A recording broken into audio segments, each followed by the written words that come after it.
Ferguson, c'est juste un Giroud qui a eu beaucoup de moyens. C'est pour ça qu'il a réussi. De Laurentiis, parce que le mec, il dépense 1 euro, il meurt. C'est quand même pas de ma faute si je préfère Ronaldinho à Zidane. Que Arsène Ben Arfa n'a rien à envier à Lionel Messi. Si tu nous dis que Rudy Garcia il a le niveau pour entraîner le Napoli, alors Balerdi il a le niveau pour jouer au Real Madrid. J'ai pas peur de dire que Bounassar, à son prime, il avait 4 casse-coups dans chaque orteil. Salut à tous, je suis super content de vous retrouver pour un nouvel épisode du FC Copain. Alors, pour m'accompagner aujourd'hui, je suis avec Giuliano. Salut mon copain. Salut mon copain, ça va? Et ça va bien et toi?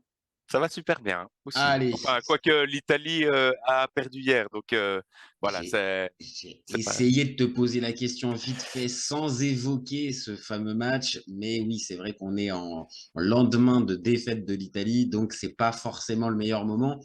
Mais on va parler peut-être, je crois, d'un de tes chouchous, donc ça va peut-être te remonter un peu la chaleur de ton cœur. J'espère en Oui, tout cas. je vais même te surprendre parce que l'autre, le joueur en face, je l'aime beaucoup aussi. Bon, d'accord. Bon, alors je pense qu'on va pouvoir faire un bon débat. Donc, vous commencez maintenant à connaître le principe du live. Deux chroniqueurs s'affrontent pour répondre à la question suivante. En Serie A, qui de Lautaro Martinez ou Victor Osimhen est le meilleur avant-centre de Serie A? Bon, sans surprise, Giuliano va défendre Lautaro, pendant que moi, de mon côté, je vais défendre Victor Osimhen. On est toujours OK? On est OK. Allez, c'est parti, je lance le timer et c'est toi qui lance les hostilités. C'est parti, mon copain. Alors, bah du coup, moi je vais d'abord parler de Lautaro que je connais le mieux parce que donc moi je supporte l'Inter et Lautaro c'est quand même quelqu'un qui est un joueur qui a beaucoup progressé depuis qu'il est arrivé d'abord sous Icardi. Il est arrivé, il me semble, Lautaro c'était en 2018, quelque chose comme ça et voilà, je l'ai vu grandir en fait et je vois vraiment ses capacités évoluer et il a passé un cap. Quand il a été en duo avec Lukaku, il a passé un cap quand Lukaku est parti la première fois et qu'il a dû se mettre en duo avec Dzeko. Et il a repassé un cap, je trouve, déjà cette année. Avec en étant un peu seul, bah, maintenant il est accompagné de Thuram. Mais voilà, de plus en plus, il a dû prendre ses responsabilités et il les a assumées. Et c'est un joueur comment, hem, qui n'est pas forcément le plus fiable. Voilà, parfois il a des gros moments de creux, mais c'est quelqu'un de technique, c'est quelqu'un de très juste dans ses frappes. Heu, c'est quelqu'un qui apporte beaucoup aussi dans l'animation offensive, qui peut faire, des assists, vraiment très très importants, dans des moments très compliqués. Voilà, c'est vraiment un joueur complet, mais qui manque vraiment de continuité, de régularité. Alors de l'autre côté, Osimhen, je l'aime beaucoup. Pourquoi? Parce que moi, je suis de Charleroi en Belgique et Osimhen, il a été révélé à Charleroi, au Sporting de Charleroi, donc en première division belge et je le voyais, à ce moment-là et c'était, déjà quelqu'un, voilà, ça sautait aux yeux que Mhm. c'était, un fourri classe, quoi. Il mettait des buts où, il mettait des coups d'épaule aux défenseurs, il prenait de vitesse tout le monde, il marquait dans, des buts croisés, voilà, avec une justesse incroyable pour le championnat. Donc ça se voyait qu'il avait rien à faire là et lui aussi, il a une courbe d'évolution qui est incroyable et pour moi, il va encore s'assumer parmi les meilleurs. Ok, ok, ok. Donc au final, tu défends Lautaro, mais tout en ayant, on va dire, une espèce de petite tendresse pour Osimhen, si je comprends bien. Ça vraiment, c'est les deux se valent, quoi. Pour moi, les 2 se valent, mais Lautaro, je penche un peu plus parce que, au niveau de ce qu'il apporte dans l'animation offensive, je le trouve plus complet. Ok, Juste ça. bah tu vas Mais c'est voir, moi ça. je vais te faire mon avis tranché, mais je vais reprendre une partie de tes arguments. J'ai un peu la même sensibilité aussi et sur Lautaro aussi. Donc voilà, moi de mon côté, je te dis, Lautaro et Osimhen, je vais pas voter grand-chose en disant que c'est des attaquants de très haut niveau.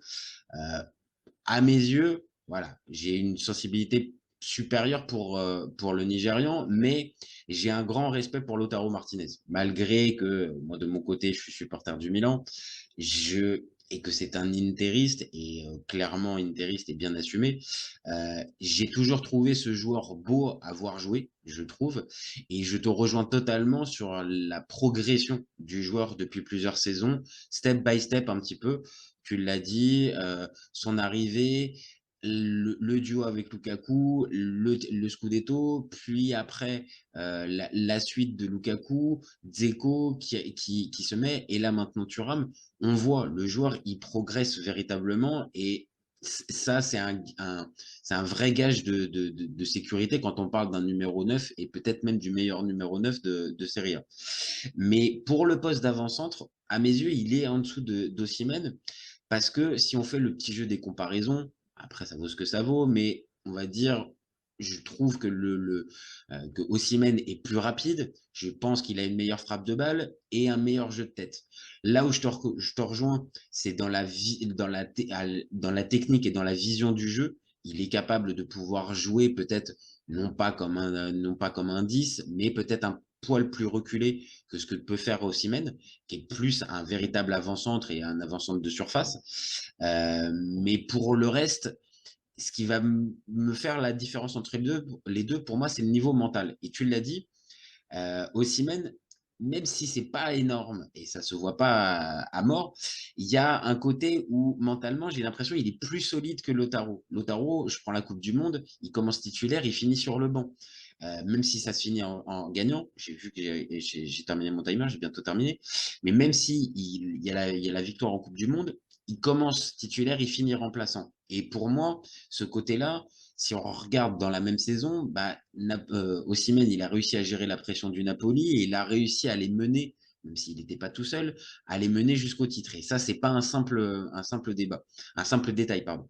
Et voilà, on va pouvoir s'attarder un peu sur le débat entre les deux, qui est le meilleur et qui a les meilleures qualités.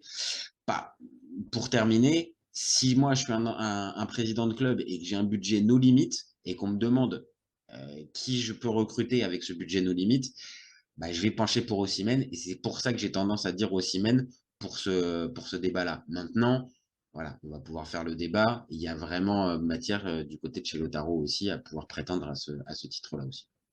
Voilà pour moi. Ok.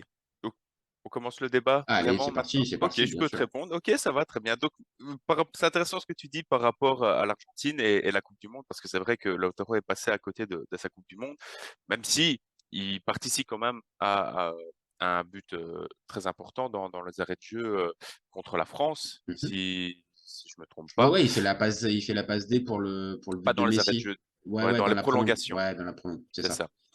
Euh, voilà, donc c'est vrai qu'il est passé à côté, mais, mais enfin, en attendant, ça reste quand même le titulaire fixe en pointe de l'attaque de l'Argentine. Voilà.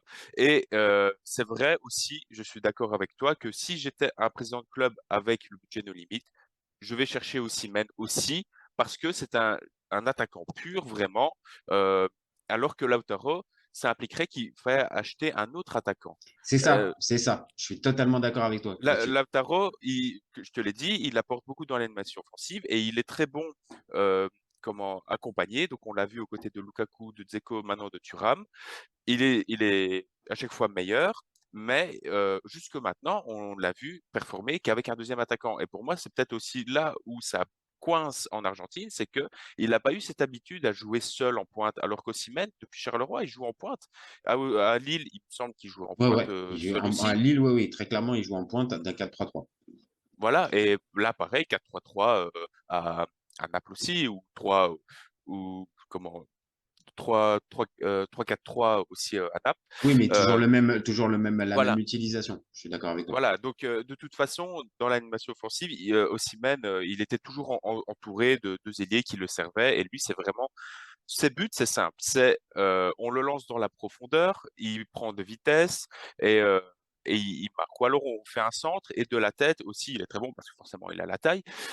Mais de l'autre côté, Lautaro, lui, je le trouve vraiment plus complet. Quand tu regardes euh, une compile de buts, tu Mhm. regardes, tu compares les deux, tu vois, Osimhen, c'est vraiment un peu renard de surface. C'est pas vraiment son rôle, mais tu vois qu'il y a plein de buts où le ballon rebondit quelque part, il est relâché par le gardien ou quoi, Il est au et bon lui, endroit et voilà, c'est il va ça. te la coller. Je suis C'est d'accord. ça.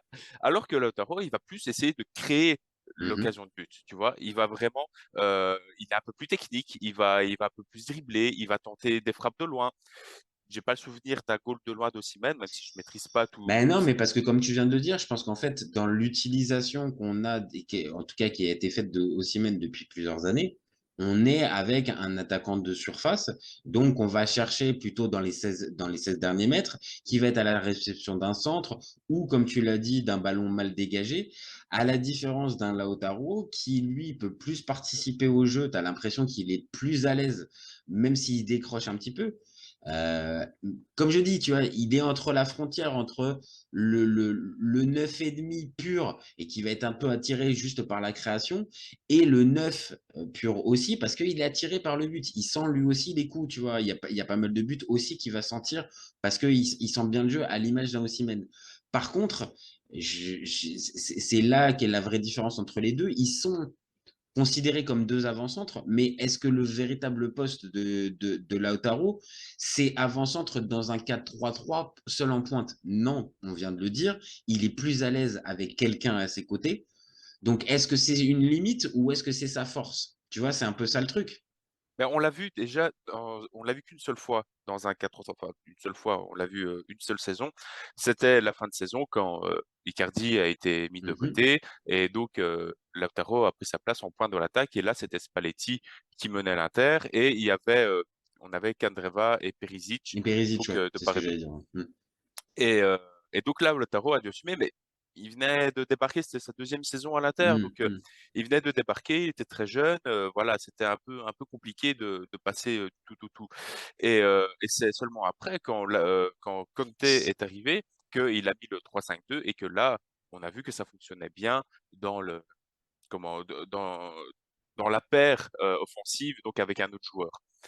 Donc c'est vrai qu'il faudrait voir comment il évoluerait sur une saison, parce qu'avec l'Argentine, ça va pas. Pourtant, avec l'Argentine, il est bien entouré. Ah oui, Il a oui, oui.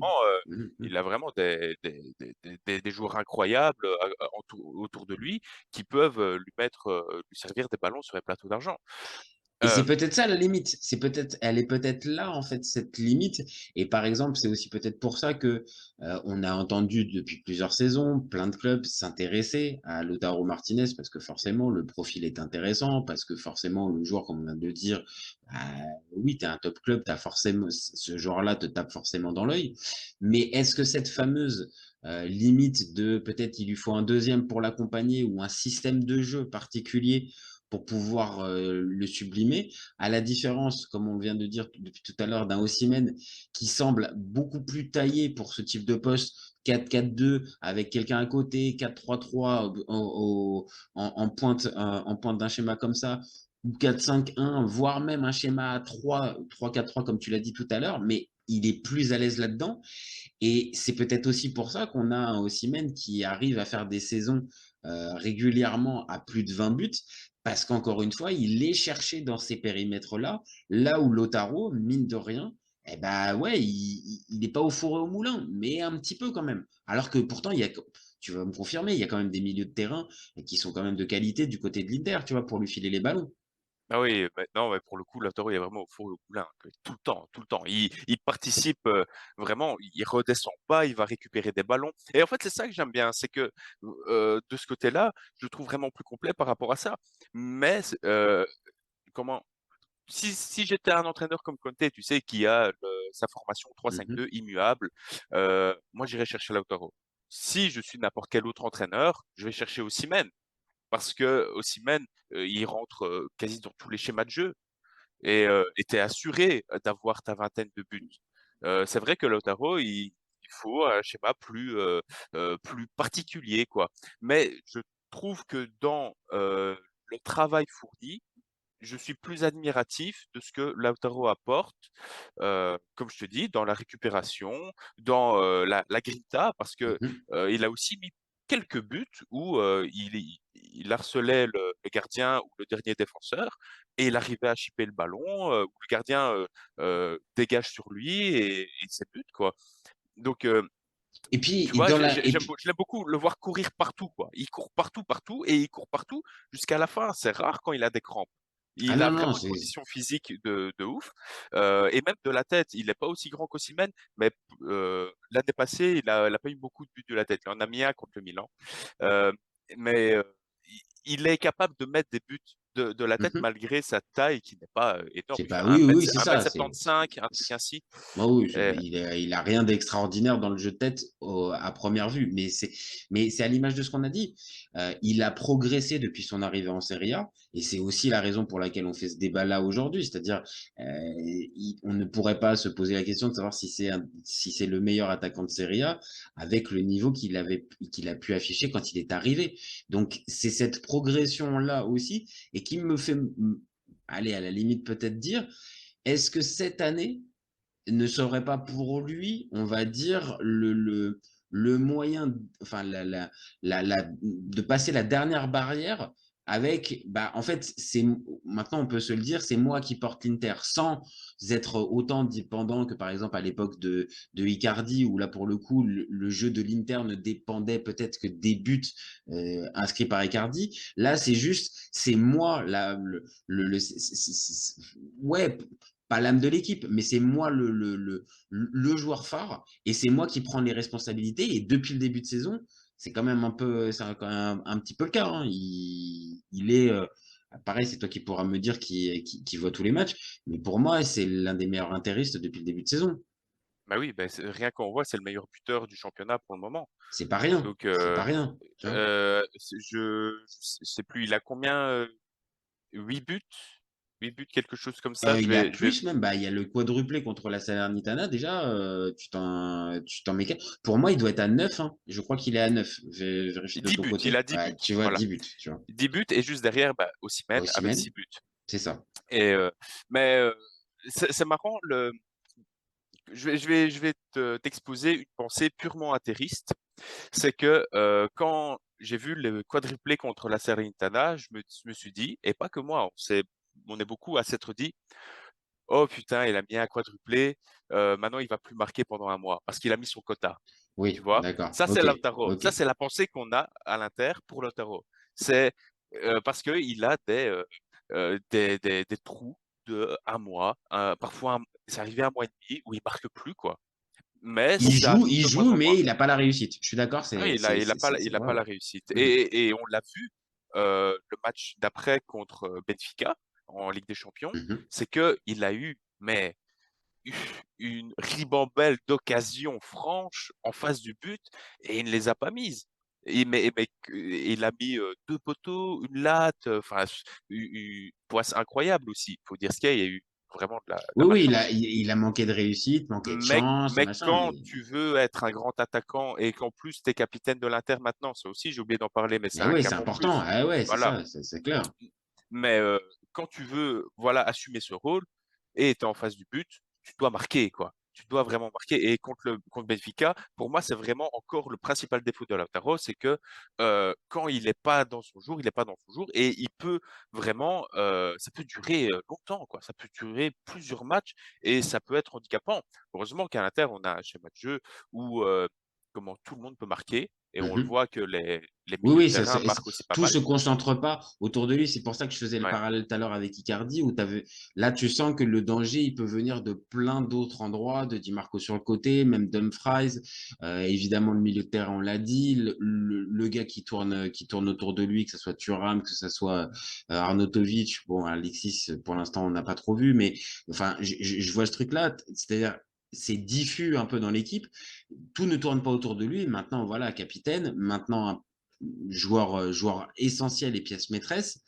Et c'est peut-être là aussi où on va l'attendre, en fait. C'est-à-dire, bah, maintenant, comme tu l'as dit spontanément, ah, il a marqué son quadruplé. Bon, bah, là, il va peut-être avoir sa période de disette. Bah, si justement, comme tu l'as dit, il est en train de devenir un autre type de joueur et avec une autre valeur, bah, là, il doit être en capacité, derrière ça, bah, de renchaîner. Alors, bien évidemment, pas avec des quadruplés à tous les matchs, mais avec des stats et avec des buts importants au moment important. Et là, quand tu me dis le match contre le Benfica, je l'ai en tête. Bah oui, c'est là où il y a encore peut-être la marge de progression chez Lautaro. Ouais, et après, je trouve que quand même, il progresse aussi dans ce sens-là, où il est quand même décisif dans des grands matchs, décisif, ou en tout cas, il marque dans des grands matchs. Il a marqué quelques fois contre le Real, il a marqué Mhm. contre le Barça. euh, bon, il Contre est parmi les, Liverpool, contre. ouais, contre Liverpool, il est parmi les meilleurs buteurs du derby milanais. Euh, comment voilà, il marque vraiment quand c'est important. Donc, Osimhen, c'est une stat assez intéressante. Il a jamais marqué contre l'Inter, tu vois. Ah, tu vois, ça monte. Non, non, mais ça monte. Alors, après, évidemment, il est arrivé depuis moins longtemps Oui, et oui, oui, c'est ça. ça peut jouer aussi. Maintenant, après, là, on vient de s'attarder un peu sur Lautaro. Quand tu regardes Osimhen, et pourtant, moi, je le défends dans ce débat-là, mais mon interrogation au niveau d'Osimhen, c'est est-ce que il va pouvoir garder le même niveau de performance que ce qu'on a pu le voir avec le Napoli l'année dernière? Bah, forcément, à l'image de l'équipe, bah, on est en droit de se poser la question. Mais est-ce que derrière ça aussi, il a déjà montré certaines peut-être fragilités mentales là depuis le début de saison avec le penalty raté, je veux plus y retourner, brouille avec l'entraîneur aussi. Euh, il est plus sur la même, on va dire la même tendance que l'année dernière quand il finit MVP de la saison et meilleur buteur. Et c'est là, moi, mon inquiétude pour lui, c'est est-ce que justement, il aurait peut-être pas dû partir de ce Napoli. Bon, après, on ferait plus le débat là maintenant aujourd'hui, mais est-ce qu'il aurait pas dû partir en fin de saison dernière pour lui, sa progression et même peut-être pour le Napoli? Là, moi, j'ai peur que pas que ça soit la stagnation, mais un petit peu quand même. Et que ça se termine avec un Osimhen qui ne passe pas le cap supérieur de ce qu'on a pu le voir l'année dernière. Moi, Bah, moi, c'est moi, mon ouais, inquiétude. moi, ça me dérange pas de le voir rester une saison de plus à Naples, mais pour moi, l'été prochain, il part. L'été prochain, il va voir que il n'a pas d'avenir de progression, vraiment, comme tu dis, à Naples. Il n'y a pas, déjà, quand tu voyais que Spalletti était parti et que c'était Rudy Garcia, fallait, fallait partir, quoi. C'est, à mon avis, vraiment, De Laurentiis a eu un discours très convaincant parce qu'on sait ils ont discuté cet été et parce que Osimhen avait quand même cette idée de partir de Naples déjà cet été. Et De Laurentiis l'a convaincu de rester. Mhm. Est-ce qu'il va savoir le garder une année de plus? Je pense pas, parce que après, si tu le vends pas l'année prochaine, tu le perds l'année d'après gratuit, quoi. Ah bah Donc, après, ça c'est le charme de De Laurentiis, qui est capable de te faire des dingueries, à obliger, entre guillemets, le joueur à aller jusqu'au bout de son contrat. Maintenant, après, tu es rattrapé, comme tu viens de le dire. C'est-à-dire qu'après, tu as un joueur avec une véritable valeur marchande. Et si tu ne le vends pas là, à la fin de l'été, à la fin de l'année, bah, tu vas te retrouver dans quelques mois plus tard avec un joueur énorme, avec un potentiel énorme, mais qui va partir libre. Donc, ça serait globalement un gâchis. Je te rejoins totalement. Je pense que vu la tendance de Spalletti qui partait et même Garcia qui arrivait, le mercato qui était quand même pas super ambitieux pour un club qui vient d'être champion, ça aurait dû lui mettre la puce à l'oreille. Et donc, après, on ne sait pas, hein, peut-être qu'il a réellement demandé à partir et que De Laurentiis l'a serré, l'a ramené véritablement à la raison en mode tu restes là. Mais c'est aussi ça qui m'inquiète.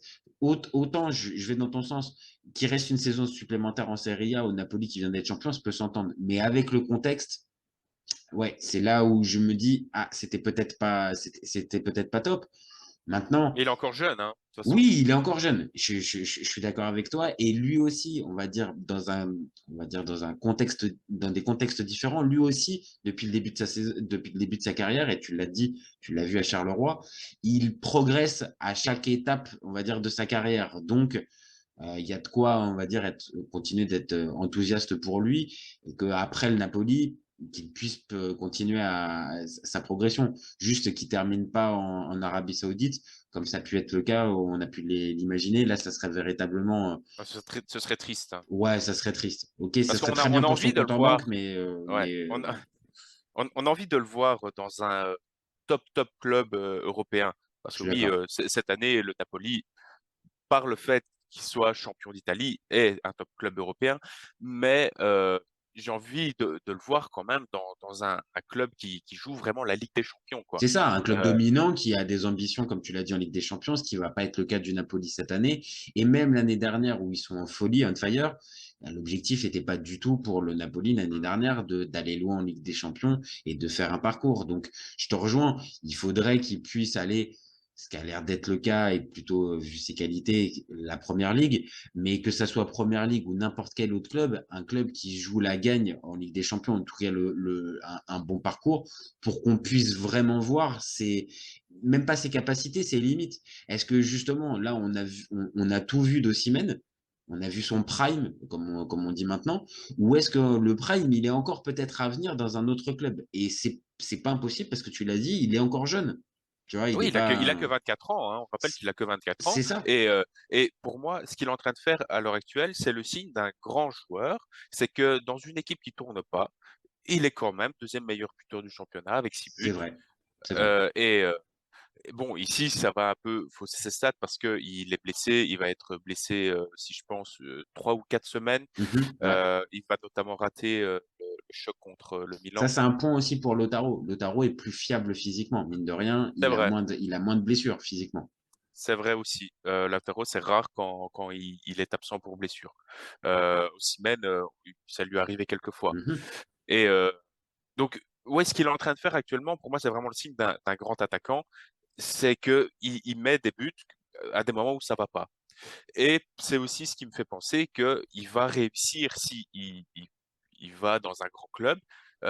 C'est son rendement. C'est en plus s'il reste aussi professionnel, je suis persuadé qu'il va réussir. Et on l'a dit au tout début de la vidéo, c'est que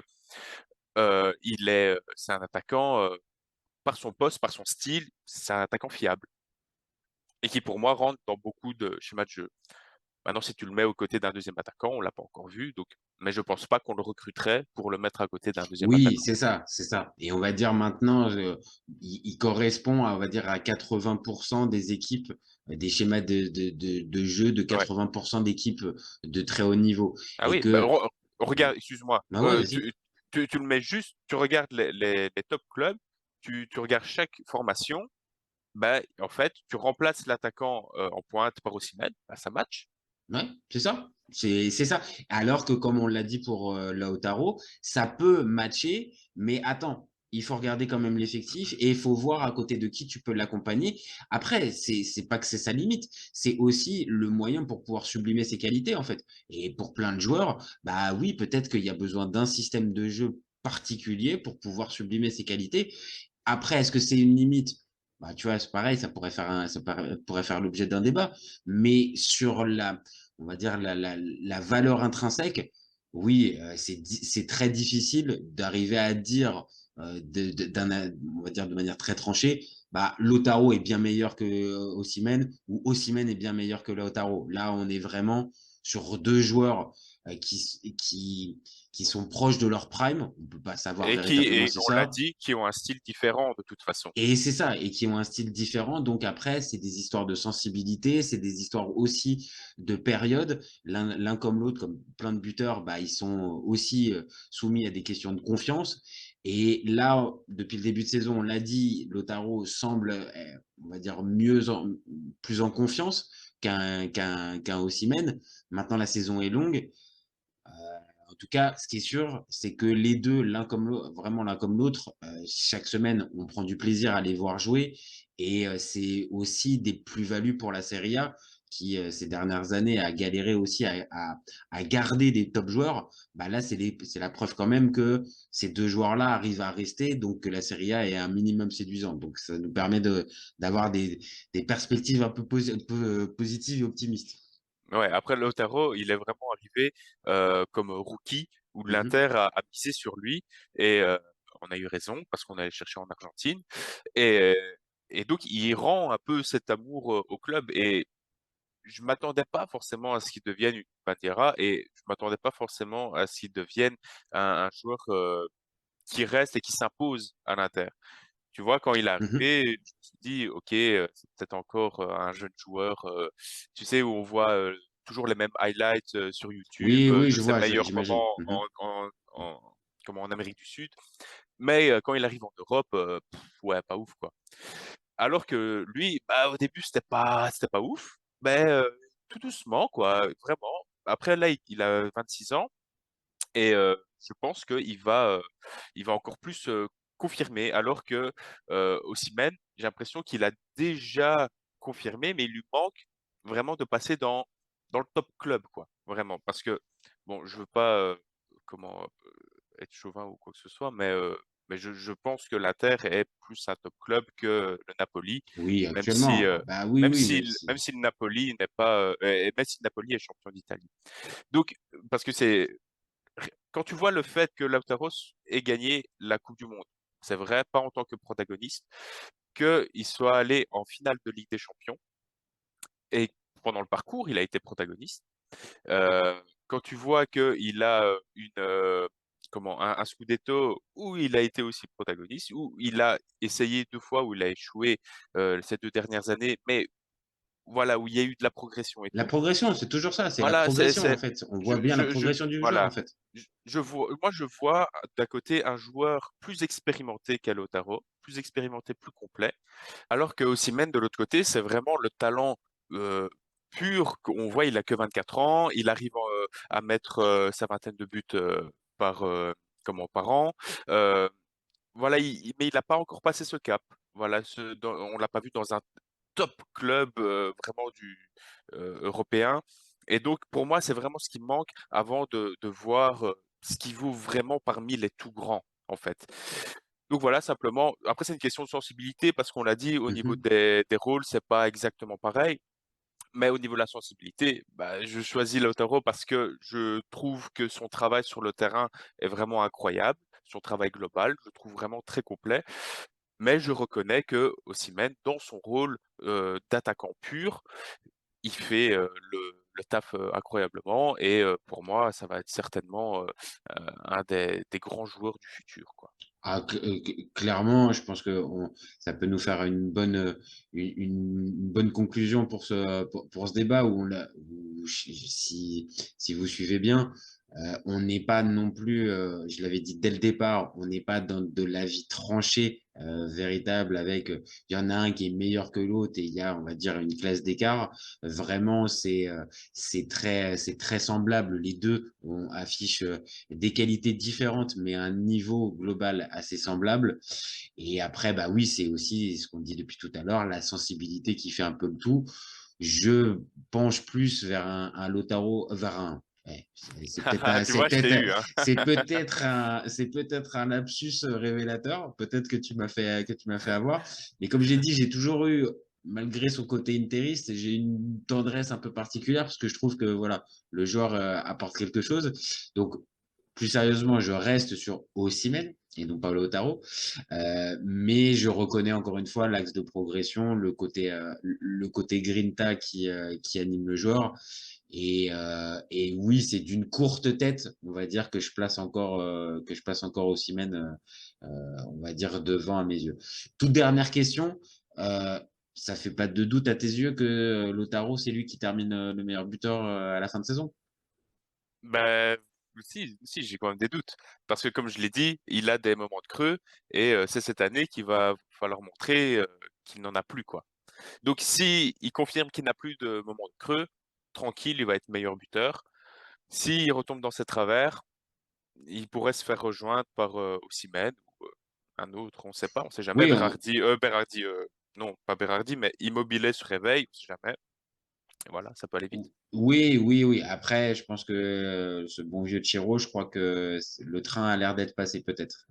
J'ai la sensation que les saisons à 30 buts, comme on a pu le voir faire, je pense que ça appartient plus au passé maintenant. Mais tu as raison, ça reste un buteur important en Serie A. Oui. Après, on peut être meilleur buteur en Italie avec 23 buts, hein. Donc, à C'est voir. vrai, c'est vrai. Donc ça montre que à un moment il peut y avoir une exception. Donc peut-être un troisième homme qui viendrait à se glisser cette saison ou un Berardi comme tu l'as dit ou un Leao qui viendrait à être on fire et qui trouverait la régularité. Peut-être maintenant la probabilité ça va plus se jouer. J'ai l'impression entre les deux. C'est eux qui sont en tête en ce moment du classement des buteurs. Et oui, donc tu restes sur Lautaro, mais à valider quand même avec l'histoire de la continuité, à voir s'il arrive à progresser dessus. Oui, c'est ça. Comme je l'ai dit, chaque année, il passe un cap. Cette année, pour moi, le nouveau cap, c'est que il est avec Thuram et il a le brassard de capitaine. Donc pour moi, il doit vraiment gommer ces moments d'absence qui dure plusieurs semaines à chaque fois, chaque saison, il a ça. Et donc, s'il arrive à gommer ça, pour moi, ça va être un attaquant vraiment régulier et qui fait partie des meilleurs en Europe. Parce que Bon. déjà là, il est notable en Europe, mais il lui manque un petit truc, quoi. Il manque vraiment cette petite régularité et après, il ne fera aucun doute qu'il sera parmi les meilleurs.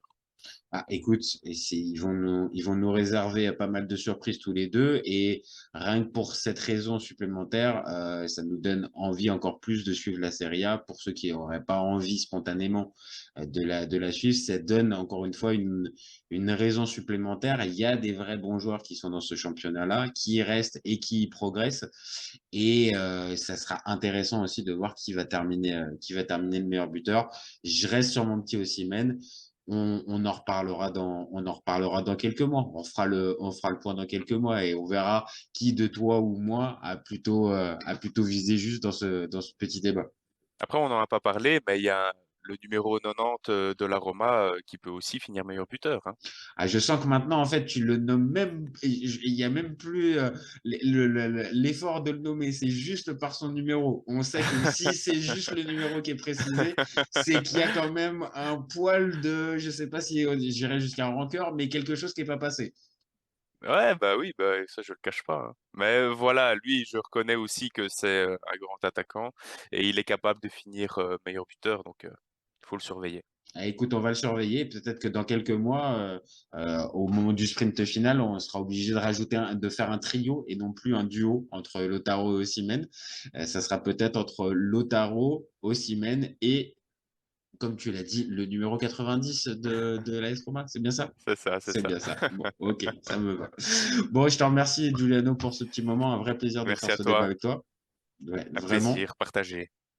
Reviens quand tu veux, tu es à la maison de ses copains, vraiment. C'est Et, gentil. nous, on se retrouve très vite pour un nouvel épisode. Vous n'hésitez pas à nous donner vos avis. Comme on vient de vous le dire, vous avez peut-être le nom d'un troisième homme auquel on n'a même pas peut-être pensé, ou le fameux numéro 90 ou un autre. Donc, donnez-nous vos avis en commentaire. C'est ce qui entretient le débat et c'est ce qui nous donne de la force. Et vous gardez en tête qu'on est ouvert toute l'année. Ciao les copains, à Ciao, bientôt. ciao. Ciao. Cet été, il y avait encore des mecs pour dire que Mourinho, c'était l'entraîneur parfait pour le PSG. Pour moi, Giroud est un meilleur neuf que Benzema. J'ai pas peur de dire que Bouna Sarr, à son prime, il avait 4 cafous dans chaque orteil. Marquinhos, capitaine du PSG. Non mais arrête, il a le charisme du nuit. Avec un joueur comme Nainggolan, la Belgique sortait la France en 2018. Le débat qui est le meilleur entre Messi et Maradona, alors qu'on sait tous que le meilleur 10 argentin c'est Riquelme. Mais il faut arrêter avec Payet, c'est un grand joueur. Raphaël Leao du Milan. Ah, c'est une immense fraude. Entre un choc de Ligue 1 et un choc de MLS, je regarde la MLS. Guardiola, meilleur coach de l'histoire, c'est même pas le meilleur coach de l'histoire du Barça. De Laurenti pense que le mec, il dépense 1 euro, il meurt. Merci pour les travaux, Kylian. Maintenant, tu peux aller au Real. Totti, pour moi, c'est un meilleur joueur qu'Alessandro Del Piero. Entre Lizarazu et Candela, je prends Candela. Elle a dit qu'il c'était pas partie des meilleurs du football. Si t'enlèves le championnat anglais, allemand, espagnol, italien, portugais, lituanien, la Ligue 1 c'est le meilleur championnat européen